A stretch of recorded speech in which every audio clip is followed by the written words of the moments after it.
International labour organisation के मुताबिक India में ग्रेजुएट्स की अनएम्प्लॉयमेंट रेट 29 पर है, जबकि इलिटरेट लोगों की अनएम्प्लॉयमेंट रेट सिर्फ 3.4 है। दूसरी तरफ जिन लोगों ने सिर्फ 12th तक की पढ़ाई की है, उनका अनएम्प्लॉयमेंट रेट भी 18.5 का है। स्थिति कोई नई नहीं है, हमेशा से पढ़े लिखे लोगों का बेरोजगारी दर अनपढ़ लोगों से ज्यादा रहा है। जब इंडिया में एक पियून की वैकेंसी निकलती है तो 15,000 से ज्यादा एप्लीकेशंस आते हैं। एक रेलवे ड्राइवर की वैकेंसी के लिए 1 लाख से ज्यादा लोग अप्लाई करते हैं। हर साल करीब करीब 10 से 11 लाख बच्चे IIT JEE का एग्जाम देते हैं। 181 लाख बच्चे नीट का पेपर, मेडिकल का पेपर देते हैं। 10 लाख से ज्यादा UPSSC का एग्जाम देते हैं। और जिन बच्चों का दिन रात मेहनत करने के बाद यह इंजीनियरिंग, मेडिकल, MBA या PhD में हो भी जाता है, वो आज 25,300 की नौकरी करने को तैयार है, और वह भी उनको नहीं मिल रही है। चलो सरकारी नौकरी तो ठीक है, वहां स्टेबिलिटी है, लेकिन Naukri.com और Sign.com जैसे पोर्टल्स खोल के देखे तो प्राइवेट सेक्टर में एक वैकेंसी के लिए 5 से 7 हजार लोग अप्लाई करते हैं।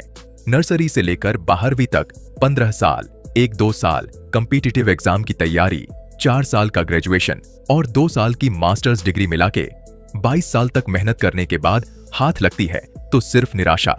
बचपन से आप वही सुनते आते हो और सुनते सुनते आपके कान थक जाते हैं कि 10th पास कर लो, लाइफ सेट है। 12वीं तक की मेहनत है, उसके बाद कोई दिक्कत नहीं। IIT कर लो, फिर लाइफ सेट है। MBA के बाद लाइफ तो पक्का सेट है। लेकिन क्या लाइफ कभी सेट होती है? आपके माता पिता आपको मेहनत करके पढ़ाते हैं, फिर हायर एजुकेशन के लिए आप लोन ले लेते हो। लोन लेने के बाद में एजुकेशन कंप्लीट होकर जब जॉब लगती है, जो थोड़ा बहुत मिलता है उसका आधा तो आप लोन चुकाने में निकाल देते हैं, और बाकी बचा हुआ बचपन से दबाए गए सपनों को पूरा करने में।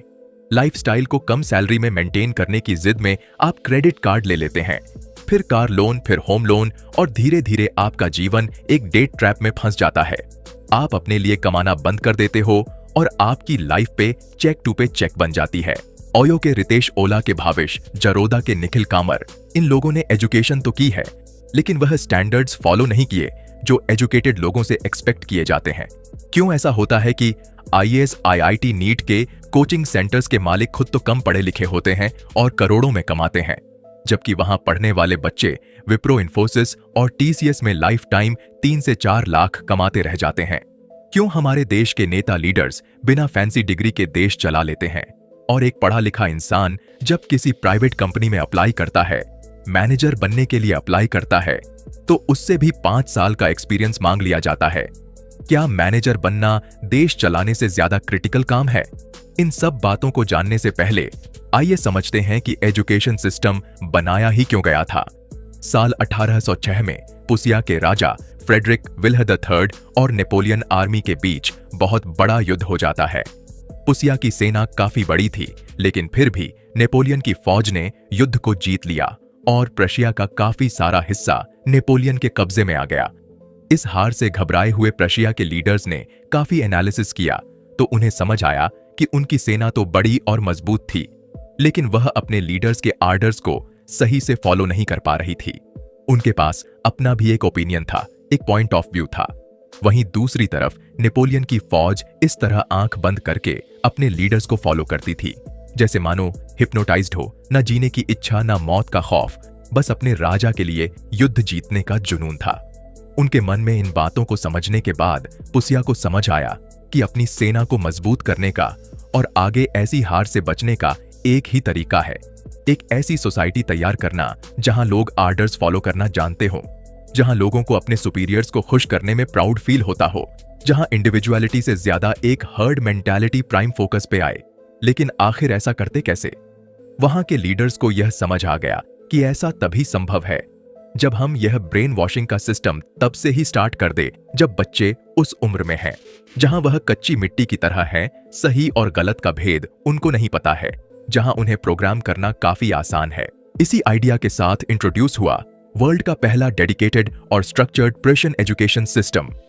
यहां 5 साल से लेकर 13 साल के बच्चों के लिए एजुकेशन कंपलसरी कर दी गई। करिकुलम में रीडिंग, राइटिंग, लिटरेचर, मैथमेटिक्स जैसे सब्जेक्ट तो थे, लेकिन ओवरऑल पर्पस का एक कैपेबल वर्क तैयार करना जो पर्शियन लीडर्स को सर्व कर सके। विद टाइम इस एजुकेशन सिस्टम ने एक्सपेक्टेड रिजल्ट्स प्रोड्यूस किए। एक जनरेशन तैयार की गई जिसको आर्डर्स फॉलो करने में मजा आता था, जिनको सर्वेंटशिप में नौकर बनने में प्राउड फील होता था, जिनके लिए लीडर्स भगवान थे और उनकी सेवा करना उनका धर्म। ठीक इसी दौरान साल 1760 से 1840 तक पूरे वर्ल्ड में इंडस्ट्रियल रिवॉल्यूशन अपने जोरों पे था। इंडस्ट्रीज ग्रो कर रही थी, इकोनॉमी बड़ी हो रही थी और बड़े बड़े कॉरपोरेशंस तैयार हो रहे थे। लेकिन इस सब में एक प्रॉब्लम थी कि फैक्ट्रीज में काम करने के लिए लेबर अवेलेबल नहीं थी। लोगों को अपने खेतों में काम करना ज्यादा पसंद था। अपने स्किल्स को यूज करके आर्टिजनशिप से पैसा कमाने में ज्यादा सुकून था। किसी के यहाँ चंद पैसों के लिए गुलामी करना, लेकिन यह माइंडसेट कॉरपोरेशंस के लिए डेंजरस थी। उन्हें चाहिए था चीप ओबेडिएंट लेबर जो चुपचाप गधों की तरह मजदूरी करें।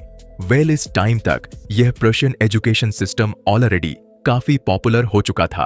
अपने रिजल्ट्स की वजह से तो यही सेम मॉडल फॉलो करके काफी सारी कंट्रीज अपना मॉडल इंट्रोड्यूस करने लग गई, विद सोल पर्पस कि लोगों के अंदर से क्रिएटिविटी को किल किया जा सके, उनके स्किल्स को इस कदर डाउन किया जाए कि उन्हें अपने हुनर पर शर्म आने लगे और फैक्ट्रीज में मजदूरी करना, फैक्ट्रीज में गुलामी करना गर्व की बात लगने लगे।